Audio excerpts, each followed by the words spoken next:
Here we go. Welcome back to the Chandie Speaks podcast. It's your girl, Chandie. I'm sitting here in the van, set up. The podcast studio is set up in the van. We chilling here in beautiful Sedona, Arizona. That wasn't really a strong intro, but I'm just going to keep it rolling. I'm feeling kind of giggly this morning. It's cool.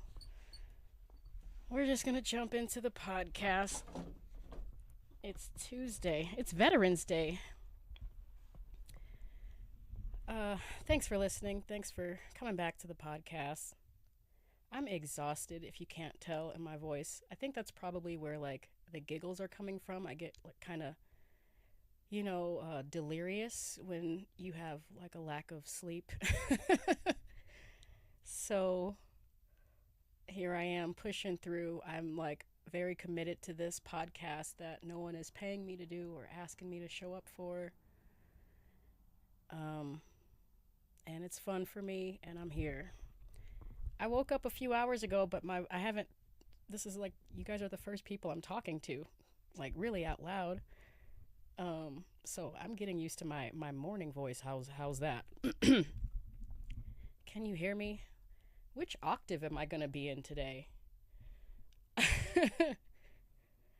Okay, so it's Veterans Day, and that means stuff, right? Shout out to all the veterans out there, although I don't support war, but, I guess it was necessary, right? I didn't even want to talk about Veterans Day. I didn't even know about Veterans Day. I'm actually going to look up, just to start this off with a little American history. Start off a little American history.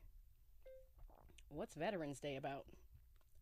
I feel like I should have known this, like a second grade, third grade type shit, but I don't really care about okay, so Veterans Day. I'm gonna read it in my old-timey southern voice right now with the drawl. It's a U.S. federal holiday on November 11th. That honors all who have served in the U.S. military, both in wartime and peacetime.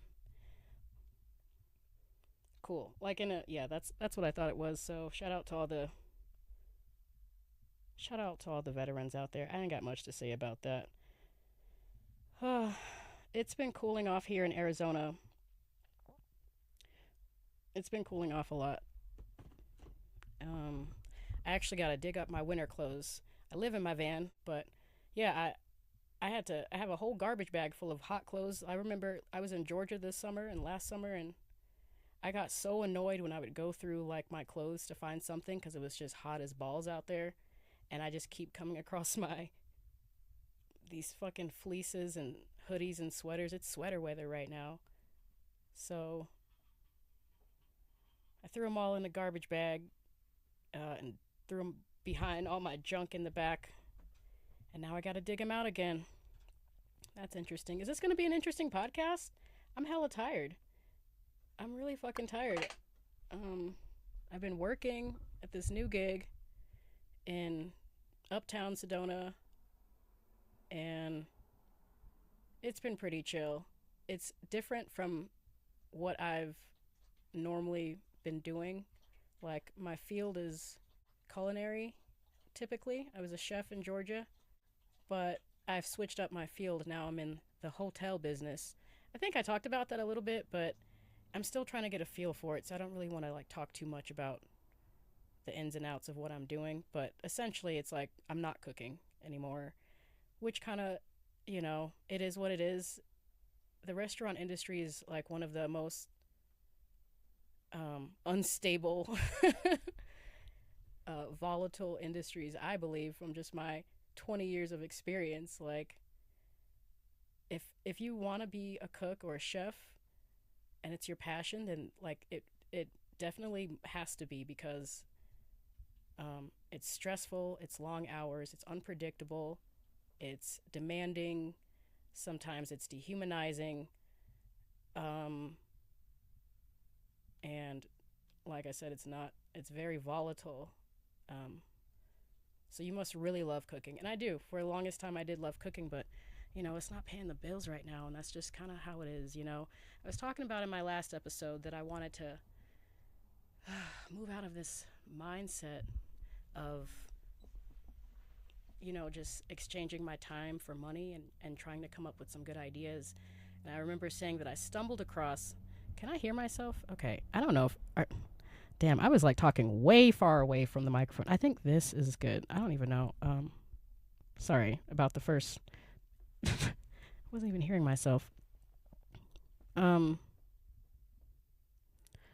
lost my train of thought. Yeah, I remember stumbling across the idea that maybe I should become a travel agent, and that's still an idea of mine. It's just,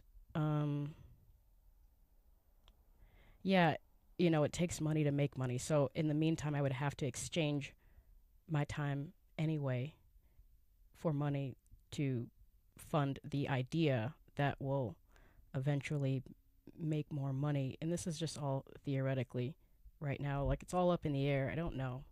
But I'm kind of feeling in like that floaty space where I'm kind of just like, anything could really fucking happen right now, and I could go this way or that way. I'm kind of just like, it feels like I'm outside of myself, sort of.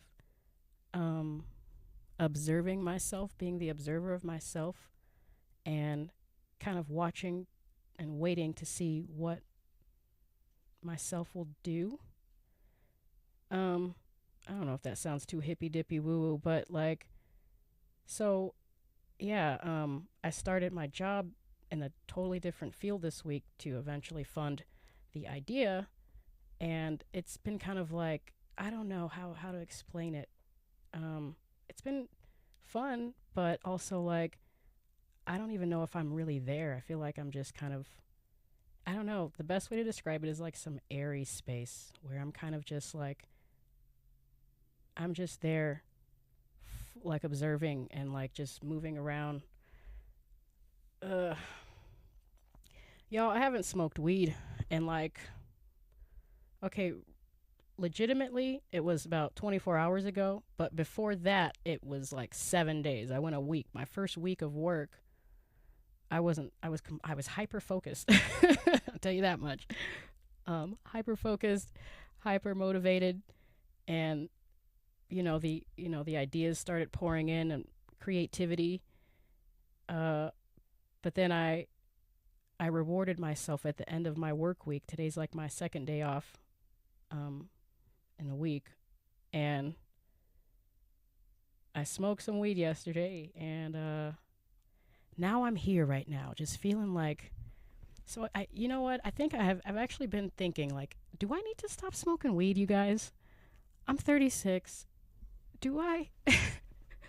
Like, I love smoking weed, but it has its benefits, okay? Okay. Let's talk about the first hit after going 7 days of not smoking. And I'm like, y'all know, I'm a pothead. I'm a daily smoker, Benjamin, joints, blunts, bongs. I don't care. I will smoke it, right? I went 7 days without smoking any weed.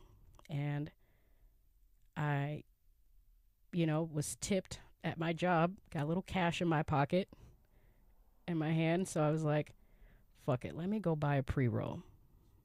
Right after work, got off work early.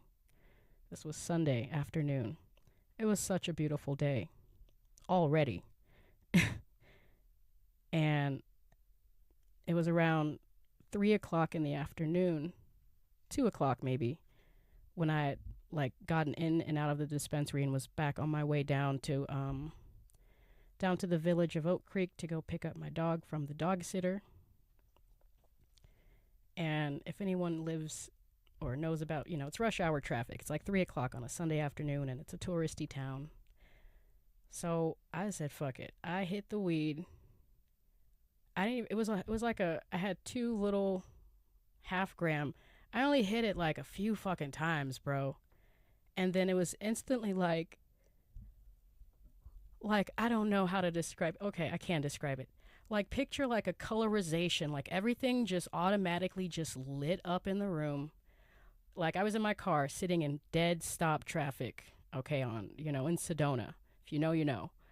And I'm just like, okay, I didn't even get mad in traffic. Granted, it's Sedona, so it's kind of hard to get mad in traffic sober.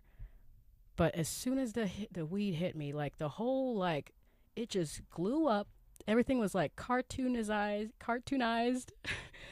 And it was almost as if I was in like some like mega technicolor, like cartoon, like, I don't know. I was like, God damn. Some good shit. It was sativa too. And what song was playing on the radio that it fucking like got me? Once, if you're listening to music, if you're smoking weed, you gotta listen to music. These are the positives that I'm naming, okay? I wasn't even in a bad mood. It was a great, beautiful day. It was like, a beautiful day in the neighborhood. But hit the weed one time and it just like boosts my mood, and like everything just seemed so bright and colorful. It was almost like a fucking acid trip, really. And this was freakazoids. That's what it was. Freakazoids report to the dance floor. Rock, babe. Okay, that song came on as I'm like mellowing, like I'm getting into the high, and I'm like, God damn. And I'm like in dead stop traffic, just like bumping my head, like picture, like just, yeah. And everybody was just pissed off around me, probably looking at me. I didn't care. My fucking music was blasting. It was like 𝐶𝗷𝗍. High as a motherfucker. Oh my God, that was great. And then like every song after that was just like enhanced. Even the music was, I've never rocked that hard to that fucking song. Fucking, I don't know. Every song after that was just bumping. I was like, man, now I kind of want to go and see exactly which song, the first 3 songs I was listening to while I was like, oh my God, magnificently high. It was fun. Yeah, so that's a benefit of smoking pot. It's like I can see it being actually for medicinal use if I used it medicinally. The problem with me, and I'm just going to say potheads, I think, is that we say things like it's medicinal, but we don't use it medicinally. Medicinal has like a set like time and day that you're supposed to take the prescription, the medicine, right? And if you were just me, I keep it on the icon side, I'm just smoking weed all day, just to maintain some level of high. Am I really using it medicinally, or am I just like abusing it, really? And potheads don't like that. I'm one of them. I'll defend it you can't get addicted to marijuana. However, you can abuse it, I think. And I think it can become addicting. Actually, I don't know. Maybe not scientifically or whatever, but it feels like it. But it's a different kind of addiction, I say, to like crack. I've never done crack. Never planned to do crack. But from what I hear, it kills. It's so addicting, it kills. And it ruins your life. I don't know many potheads, if any, who have had their life ruined over being a pothead, of smoking themselves out of house and home type shit, or selling their last little bit so they can just, it's not that deep with marijuana. Really, for me personally, I feel like that break was necessary. And maybe that's all I would need. I would need like maybe smoke on Sundays. Maybe that's what I can do. And I can not just lower my tolerance, but sort of detox my a dopamine detox, because it's sort of like the more that I smoke it, the more I need to maintain the same high. If you know, you know. I'm just trying to keep it real. So that's probably what I'm thinking. I think I might have to just start doing that, you guys. I'm getting too old for this, and I'm okay. A younger version of myself would have been laughing at me, but she didn't know any better. So respectfully, shut the fuck up, little 𝗙𝙬.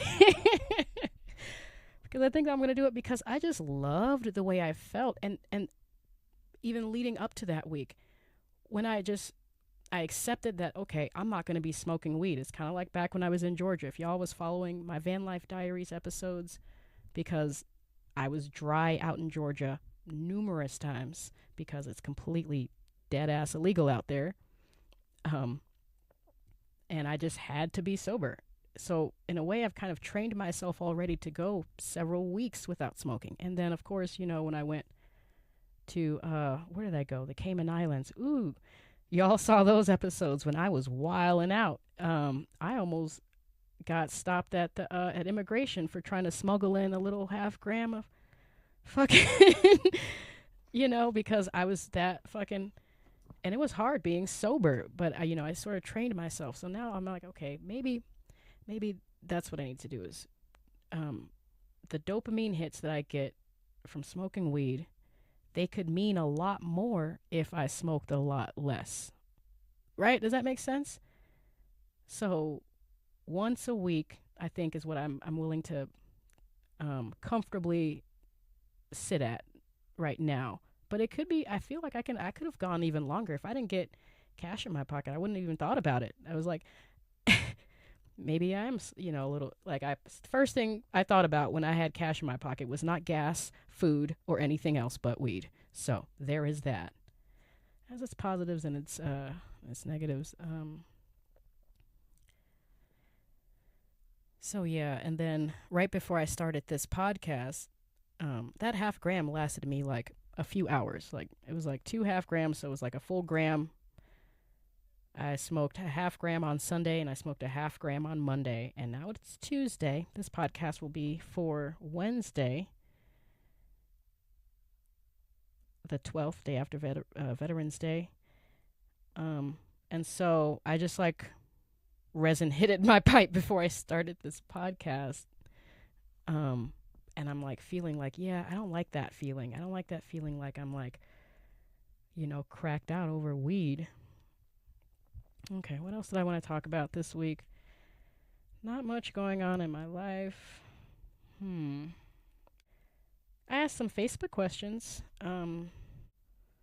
Actually, I asked it a couple weeks ago, but I have not gotten around to reading them on the podcast because I've been, preoccupied with this whole relocation from Phoenix. So let me find this Facebook question because people are actually still commenting on it. Okay.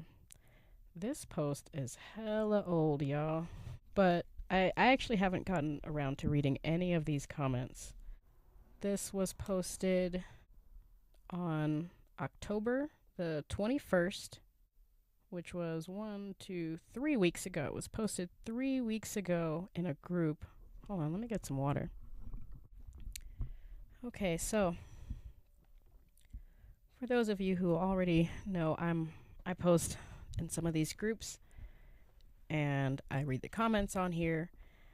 I'm a part of multiple groups on Facebook, which I just saw, sidebar, I saw a comment on Threads saying that Facebook is like the ass crack of social media. That's hilarious.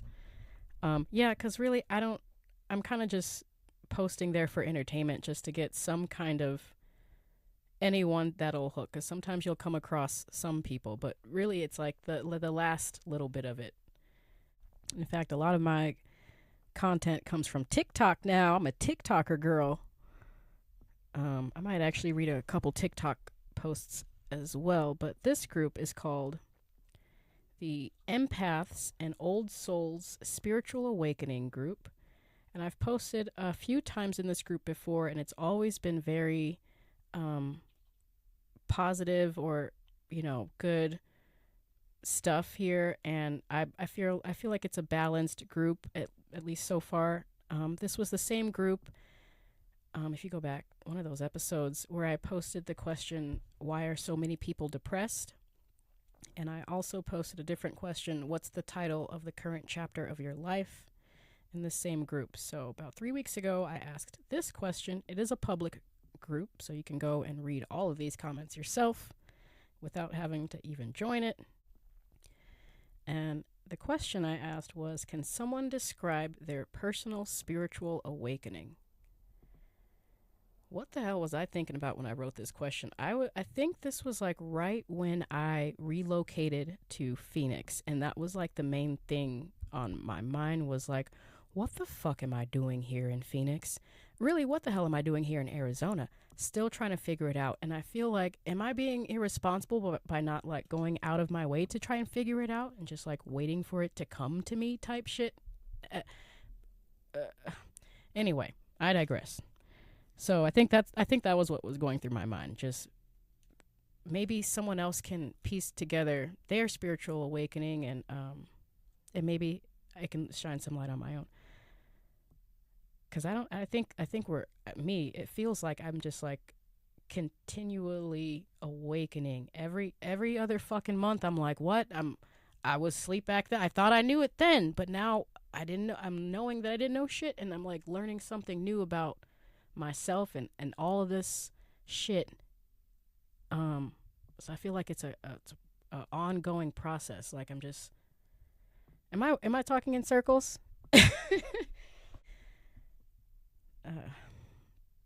Anyway, so this post it's a public post. Go find it. It's, again, the group is called the Empaths and Old Souls Spiritual Awakening group. And I just asked, can someone describe their personal spiritual awakening group? Of all the posts that I've made in this group, this one had the most shares to date. And I think, it did not have the most comments. It has 271 comments, 158 people reacted to it. Let's read some of these people. I have not read any of these comments. Am I going to read their first and last names? Well, whatever. Libby writes, "You just know." Okay. I'm not going to read the ones that... I said describe your personal spiritual awakening. I'm only going to read the answers of the people who know how to fucking follow instructions. Libby, like, stop. Can someone describe their personal spiritual awakening? Rich, I'm going to read their first and last name since it's public. Rich Evans says it's very hard to describe, which I can probably agree with. Bev Moss writes, "The veil falls and you discover yourself. You have an intuitive skill set and the power was yours all along." That was a good one. Anna Rod writes, "Open the door, let in the light, be fearless, step on through to the other side." Don't know what that means. I mean, I know what it means, but like, how is that I don't know. Maybe it is their way of describing it. It sounds like their song lyrics. Open the door, let in the light. I think she's just saying song lyrics. Michael Alanis writes, "When you're beaten and on your last straw, then you will find your fortitude." Yeah, these people are not really great at explaining it. Maybe I'm just in a mood right now. Is it me? I guess it's from their perspective, so who am I to say what their personal spiritual awakening felt like? Luke KG writes, "Like going to hell and back, God doesn't punish, he only corrects you in your path. Up to you whether you understand and hear it and walk the right path or not." I guess that's relatable, at least for me. 𝗫𝗄𝗪 writes, "I would say it's different for everyone, but I do believe what I heard from other empaths and from my experience, it's like going through dark hole, different emotions. Your soul has been reborn, and everything that you enjoyed, you no longer. You look at things differently. You see more. When I say you see more and you hear, you will just know as much. I can go on so much more. When you're going through awakening, you have roller coaster emotions. you can't explain. Once you awaken, you have full ability to your consciousness. You have control of your feelings. Then you start put things together. Then you unlock your psychic abilities. Some things you know, you don't know how, but you're gonna accept that you will see identical numbers to guide you through this. And whatever you do, do not ignore your gut instinct. Although that was like kind of grammatically choppy, I understood it and I think it was beautiful. I'm going to heart that reaction. I'm not going to read all these comments. I'm just going to read the ones that stick out to me. 𝗙𝗪𝗀𝗀 writes, for me, it felt like a knowing. It really is hard to describe. But put simply, I felt like a flower opening for the very first time when the sun falls on it.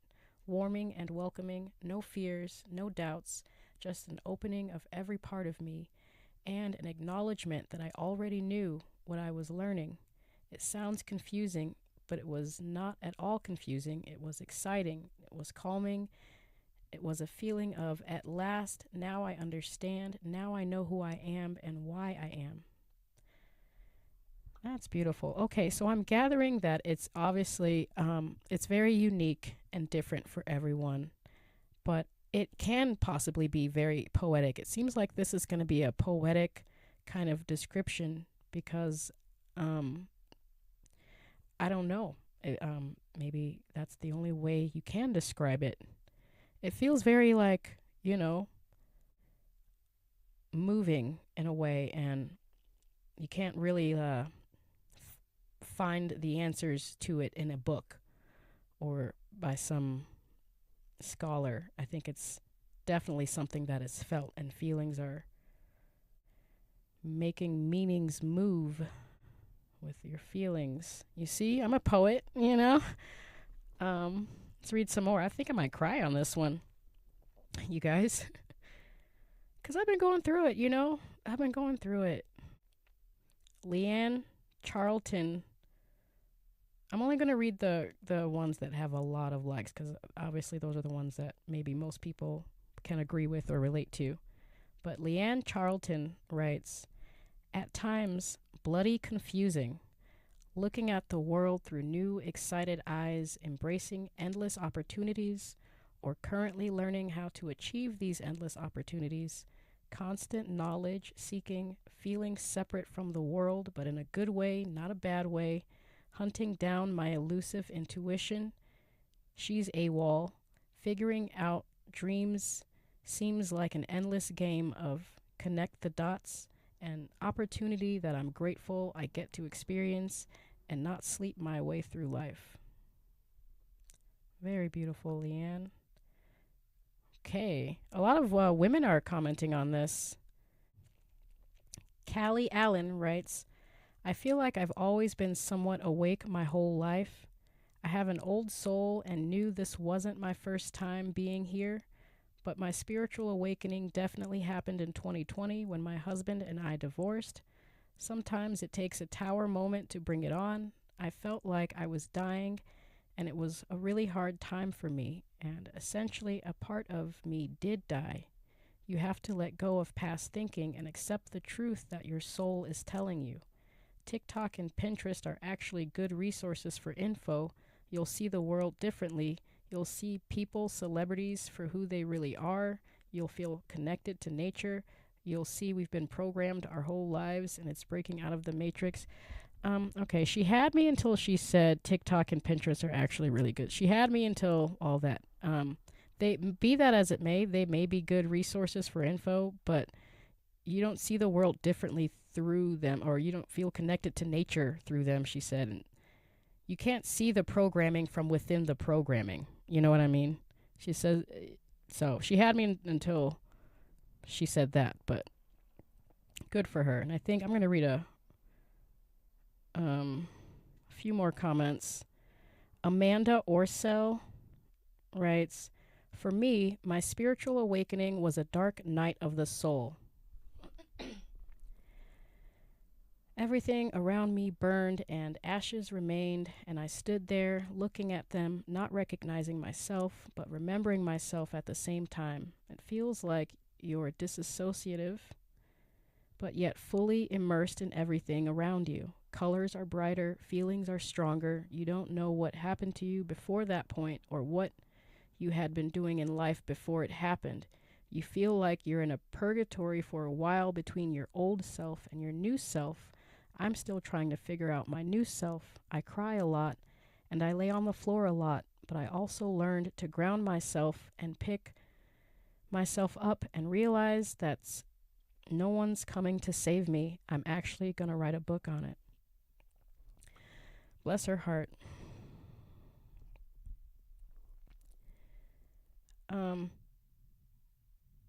Yeah, I feel like that can be relatable at times. What the fuck? And that makes me think, like, what was I doing before the spiritual awakening?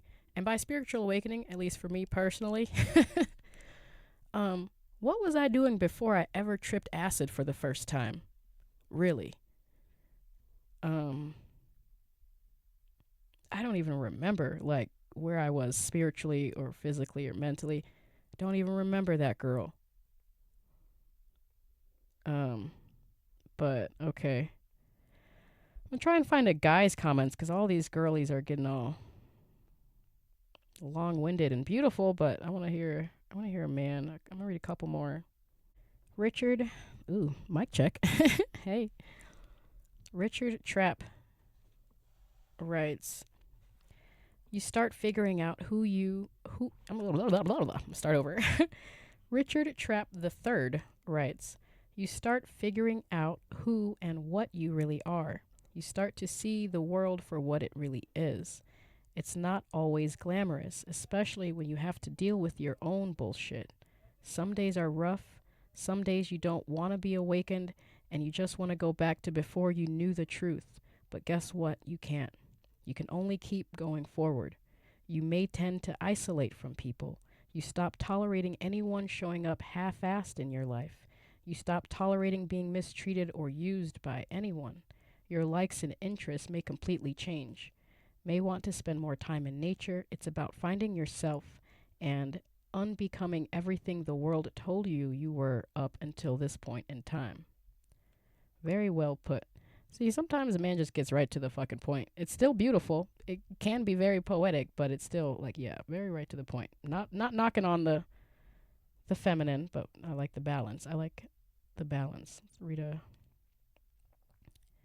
another one. Rick Playtime writes, "Healing trauma, mind, body, and spirit, dark night of soul, epiphanies, synchronicities, angel numbers, self-love and self-discipline, hermit mode, lots and lots of hermit mode and patience, learning patterns, identify pattern loops, balance chakras, grounding, detoxing the body, social conditioning, realizing who is responsible for draining your energy, reflection and changed behavior, becoming the best version of yourself throughout the journey, learning to live a life of peace and love and letting the chaos flow away, being grateful.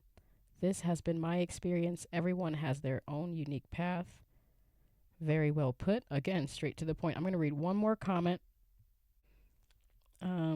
How about one more girl's comment and then one more guy's comment, and we can end it on this post. It's a really good post. Go check it out. Empaths and Old Souls Spiritual Awakening group on Facebook. It's public.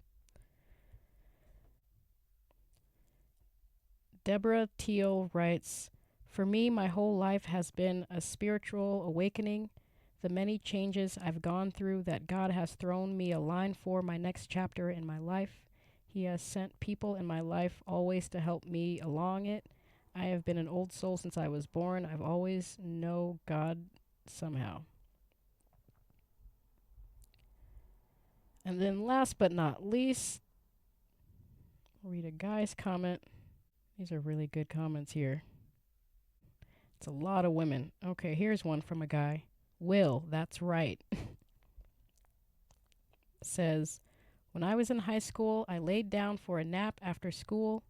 As I dreamt I was on a skateboard cruising down a highway, entered the off-ramp, which turned into a water slide 90-degree angle, which turned into the scene from Titanic where water was breaking through the corridors and walls. With it getting darker and darker, I could feel the tips of my toes and fingers going cold. Woke up, but I was paralyzed. Tried to scream, but couldn't. Almost as if my spirit had left my body, until I saw white light before I could move again. Out-of-body experience, maybe, but I began seeing life a lot differently after that. Other things have happened throughout the years. I'm sorry. Stop the cap. All right. Bless his heart. Bless his heart. Let's get off this post. I'm over it. Okay. I'm going to read another Facebook post, my other one that I posted a few days ago. And then we're going to get off this ass crack of social media. Respectfully, Facebook, you came a long way, but you haven't taken us very far. You feel me? I can't really describe my spiritual awakening at this time. I was thinking maybe in the future I'll do an episode where I will be hallucinating on either mushrooms or acid, some kind of hallucination, or where my ego can just fall apart, because right now my ego kind of takes control when I'm on this podcast thing, especially. So I'd really have to be in a really good gushy mood for me to spill all that out. But let's go to this other question that I posted. This group is a private group on Facebook. It's called Black Mature Singles Ready to Find Love. Yes, I'm a part of that group. Mostly for science, but also because, hey, we're in 2025 and this is how we meet new people. Black Mature Singles Ready to Find Love 30+ USA Only Dating is the full name of the group. It is a private group, so I'm not going to read their last names. I'm just going to read their first name. But I posted this question. It's kind of funny. I posted this question 2 days ago, and it's got 114 comments, 10 reactions, and it's asking ladies. It's a group for men and women, Black Mature Singles 30+ in the USA. Ladies, without blaming men, why can't you keep a man? Here we go. I have not read any of these comments, but we're gonna get into it. And may I just add on a sidebar? I got I don't know. I'm doing this I've been doing a lot of thinking about the way that people are receiving me. Even people that know me, but they don't really know me, because no one really knows you like you know yourself, really. So I understand that my delivery on some of my topics that I talk about, when people receive it, I know they're receiving it from their sickness, their own unhealed parts of themselves, when they interpret what I'm saying as something that it's not. You feel me? You following me right now? For example, it happened twice actually in the last week. Twice in the last week where I didn't confront them about it, but it did make me think like, okay, is it me? No, it's not me. It's them, but also at the same time I'm taking responsibility for what I say. I take responsibility for what I say, not how you interpret it. So I should, thinking on a different perspective, like fifth person perspective right now, like I should consider that maybe, because people are receiving me in ways. Like, for example, I have this one friend, bless her heart. She actually just had a birthday. She told me that she listened to my podcast. She finally got around to listening to like one of the episodes recently on my show. And I was like, I started titling the episodes now because, it felt like it would be easier for people to navigate. So I started titling the episodes. So she didn't remember what episode it was, but I often talk about similar shit in most of my episodes, like basically my beliefs expressing my own opinions, my thoughts openly and honestly. She said that. I was like, which episode did you listen to? She goes, the one where you were man bashing. And I was like, whoa. And that's like never what I fucking do. If anyone thinks that I ever come on here and man bash, they are, first off, unhealed in some way from something. And they're not on whatever dimension, whatever fucking level I'm at right now, you're just not there. If you think I come on here and ever man bash, I've never man bashed. I know. And I was like, I sort of laughed it off. I was like, wow. I knew that as soon as she said it, it was coming from, respectfully. I'm not trying to talk down on my friend, but she's a widow. She's never had to deal with divorce. She has, a pretty good life romantically with a life partner as well. Most of her life, as far as dealing with men, is for the most part, good. I would say. I'm not saying that I'm just trying to paint a picture.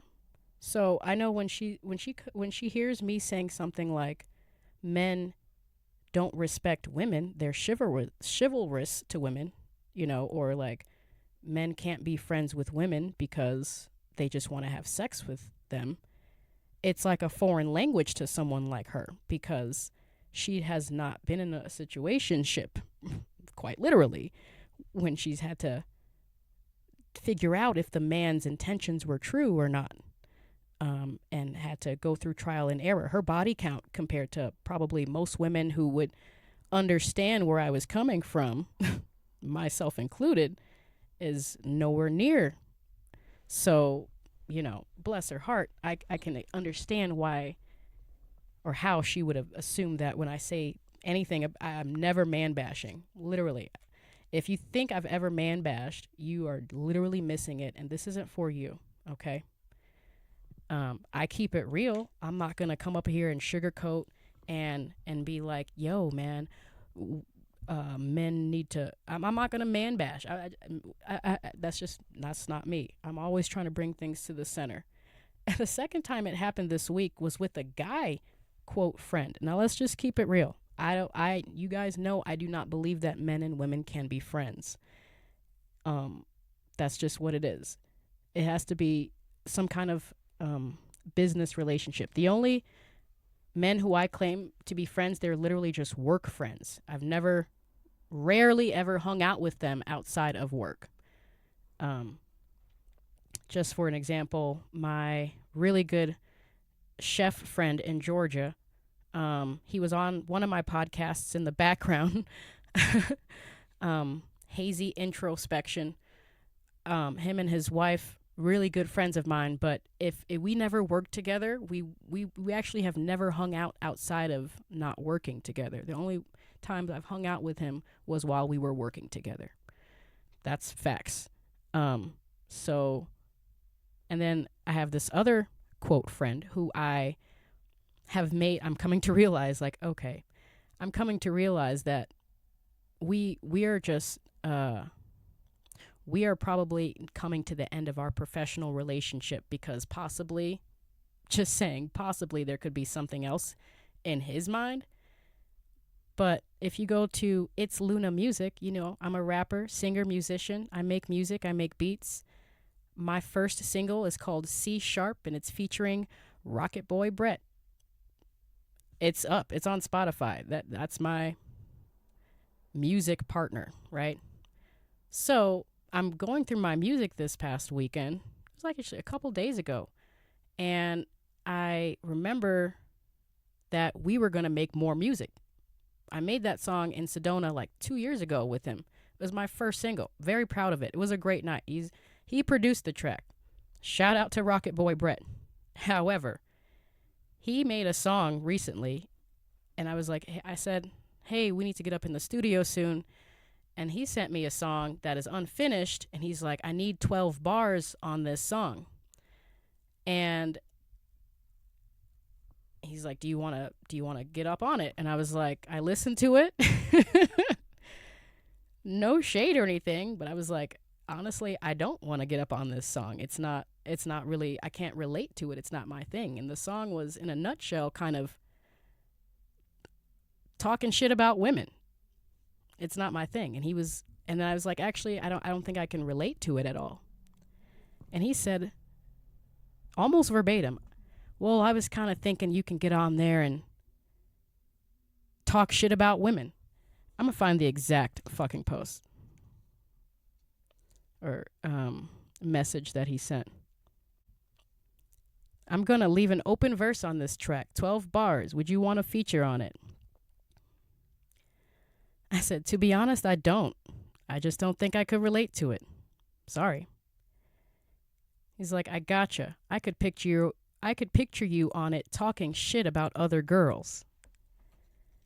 And I didn't respond to that because it made me think and made me realize, like, you know, because he follows my TikTok, probably listens to the podcast.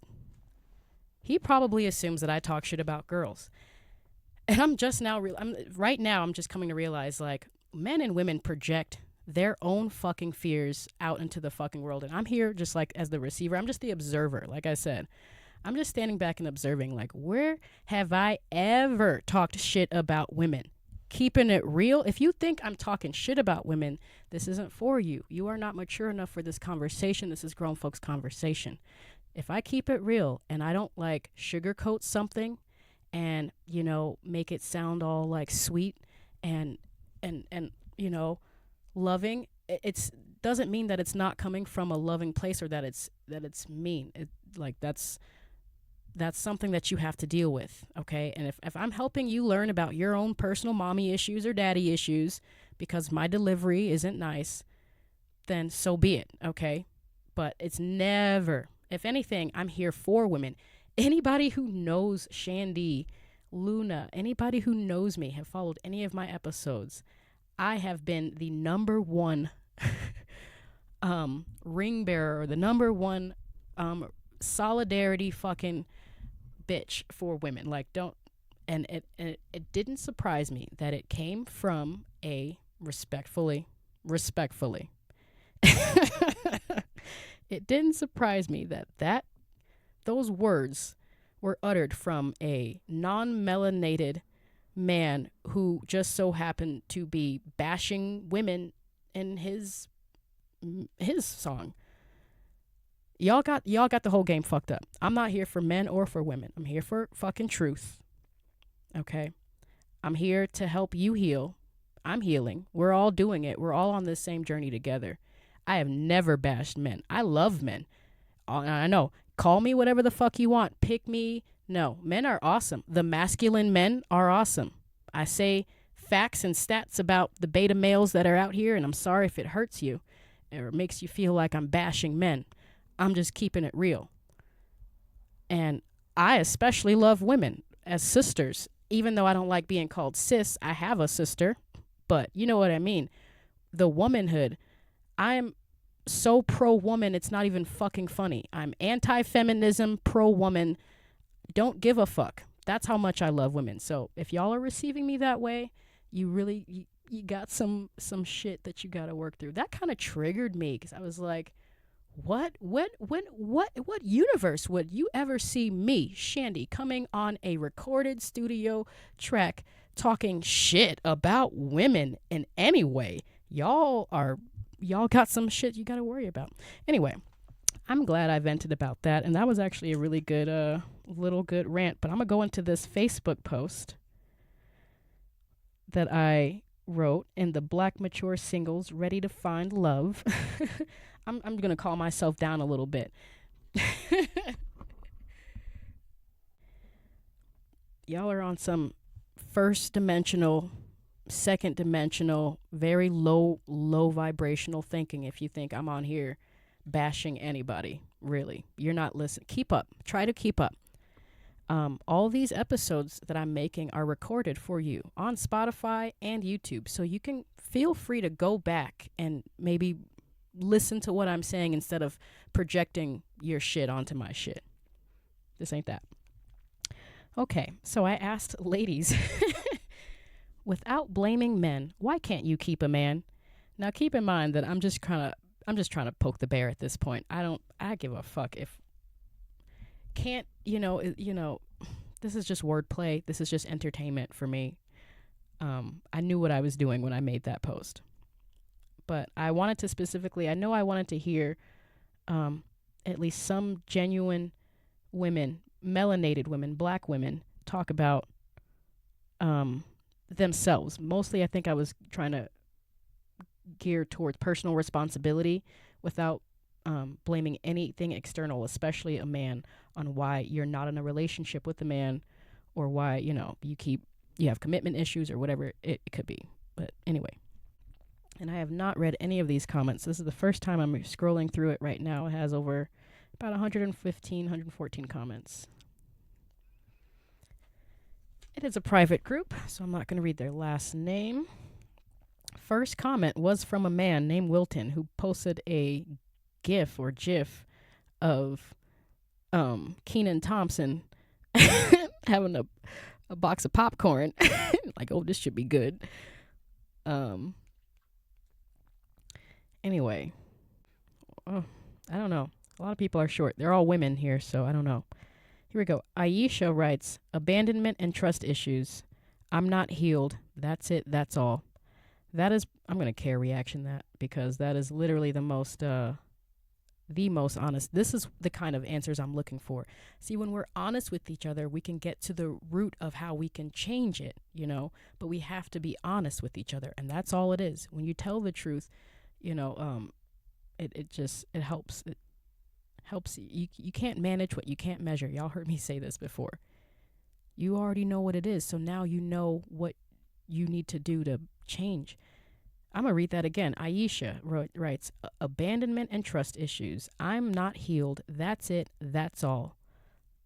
Oh, care reaction to that. CJ writes, while I find some men attractive, I'm realizing I don't like them as people much anymore. She's being honest, but at the same time, you are in a dating group titled Ready to Find Love. So, yeah, that's just kind of sad. I don't know. What are you doing in this group then? Some women I'm seeing are trying to skirt around blaming men for why they're not in a relationship. Like Denise writes, I'm ready for a long-term relationship. However, the men I meet are not. My ready is not their ready. It's kind of taking responsibility. I imagine if you meet someone and you want a long-term relationship with them, I don't know. That's kind of taking personal responsibility. Let's go on. 𝗍𝗪𝗀 writes, I get bored quickly, especially when things are not the way I really want it. I want peace, and I don't feel like having to risk what that looks like. That's fucking honest. She got bored. She gets bored. That's why she cannot stay in a relationship, because she gets bored, especially when things are not really what she wants. That's honest right there. So that, that's going to involve she already knows how to take accountability for how she feels. So now she can choose if she wants to keep it or not, change it or not. These are good comments. Lanisha writes, I don't think I can't keep a man. I haven't found a man that wants a relationship. But I had a man for 17 years. Divorcing him 6 years ago was the best thing until God gives me a man that's worth it. I can be alone. Is that true? Are men just not into relationships now? Because y'all, what is that? On the celibacy, that episode that I made a couple episodes back with Avocado at the bar, that random guy that came in on the podcast, y'all remember? He said,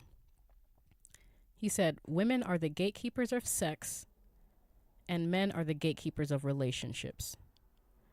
So is that true? And if that is true, then what's up with this male loneliness epidemic? If the male loneliness epidemic is geared towards them not being able to get into a relationship with the woman, but if they're the gatekeepers of relationships, then how is that even a thing? You know what I'm saying? So I don't know. That's the second girl that says, like, the first girl says that she wants long-term relationships and these guys don't. And then this girl says that these guys just don't want a relationship at all.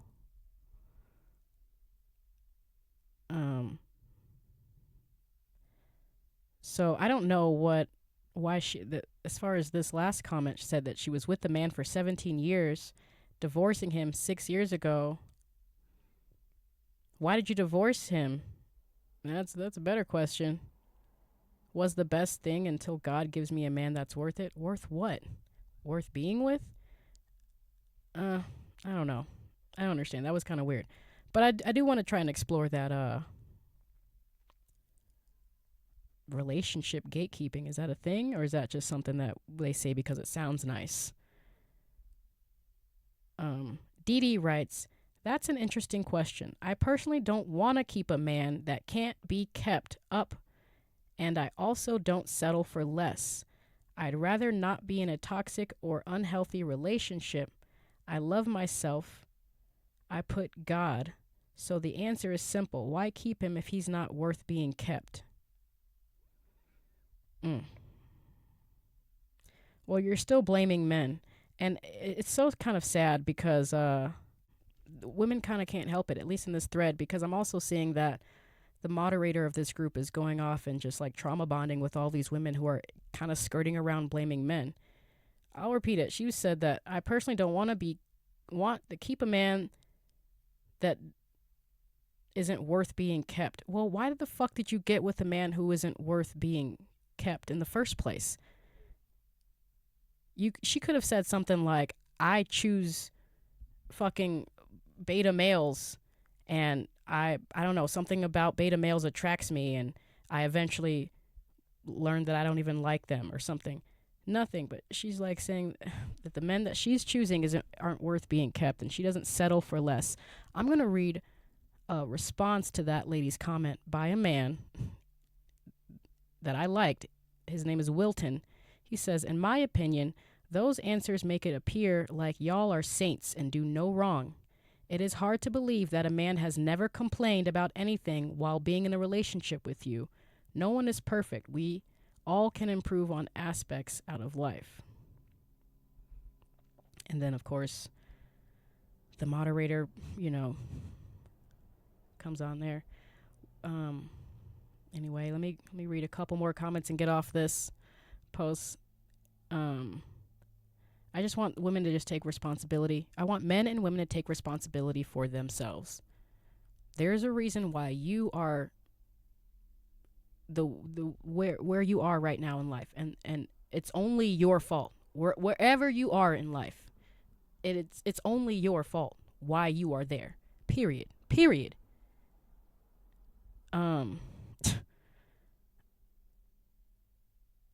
Sierra writes, ladies, this is patriarchal speech. Please don't appease it.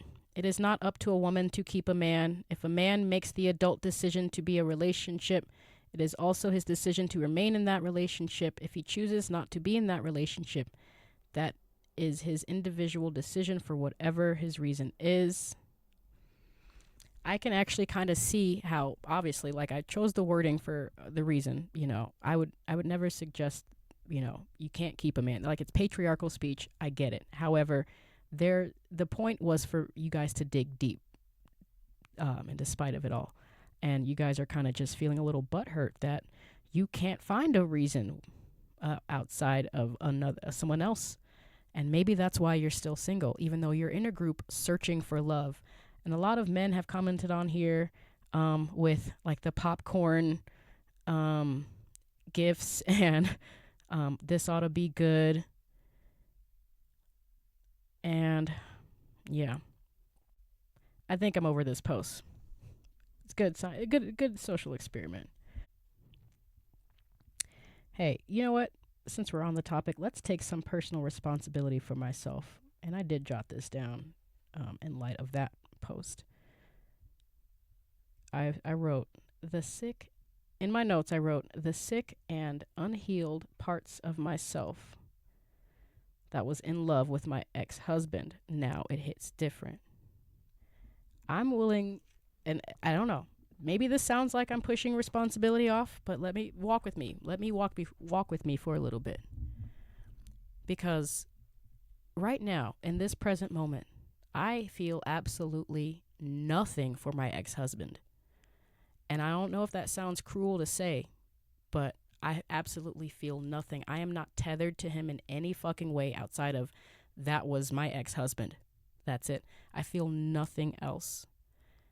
But I do remember a part of me that loved him, genuinely loved him, to the depths of my soul, to the point where I was like, I never wanted kids with anyone until I was married to him, until I was with him, and I wanted his kids. Not ashamed to say that. The mature version of myself can say this now. But then I realized, like, hey, was it really the me? It's obviously not the me standing before me right now that could have ever loved him. Respectfully, like, shout out to my ex-husband. But I realized that it was a sick part of myself, like an unhealed, very sick, like comparing, especially relative to who I am right now, the sickest version of myself that could have ever been, even more so than my physically abusive relationships, because my ex-husband was in no way physically abusive. And I've been in physically abusive relationships in the past before him that have almost gotten me physically fucking killed. And even those parts, that part of me that were, they weren't as sick as the version of myself who I was when I got with my ex-husband. If you're being lost by this, this isn't for you, okay? You have to keep up here. The sickest version of myself to date was when I was in love with my ex-husband. When I fell in love with him, when I met him, all throughout, I would say maybe give or take a year or two leading up to that. And then definitely by the time I was divorced, I was no longer becoming sicker. It was like the first day of me starting to crawl outside of myself, out of the darkness of that hole that I put myself in, that I kept myself in disgustingly. And I'm being graceful. I love myself. I love all versions of myself. However, she was sick. And so that's me taking personal responsibility. And by sick, we can go into that. By sick, I mean, whew. The basics, codependency, unwilling to address problems that I created within my own head, or address problems that other people have brought on me, like my childhood trauma and my family trauma. Very closed off, very single. I don't know how to explain it. Like a narrow vision. Like I only saw one way. If it wasn't this, then it was wrong. Very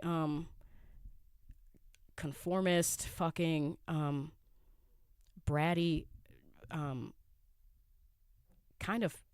In a way, it's like I was masquerading around like I had all this power, but I was actually the most powerless I have ever been. So shame, guilt. Oh my goodness. A lot of shame. The sickest parts of me that have ever existed was when I loved him. So I'm not saying that it wasn't love. Obviously, it was love for what it was then, but there is no way. I cannot be tethered to that. There's no way I am that version of myself that would have loved him at that time. And I thank God for that. I thank the whole universe for that. Thank God. Getting divorced from him was the greatest thing that could have happened to me. The greatest thing. Not just because it was a bad marriage and, you know, bad marriages should end up in divorce, but because I would have never known me. Y'all, I love me some me, okay? I don't care. Call me a narcissist, call me self-absorbed or whatever, but if you ain't loving you, who's going to love you more than you, really? I love me some me now, and I hated myself. I do not like using that word, but there was a part of me that hated myself so much that I couldn't stand to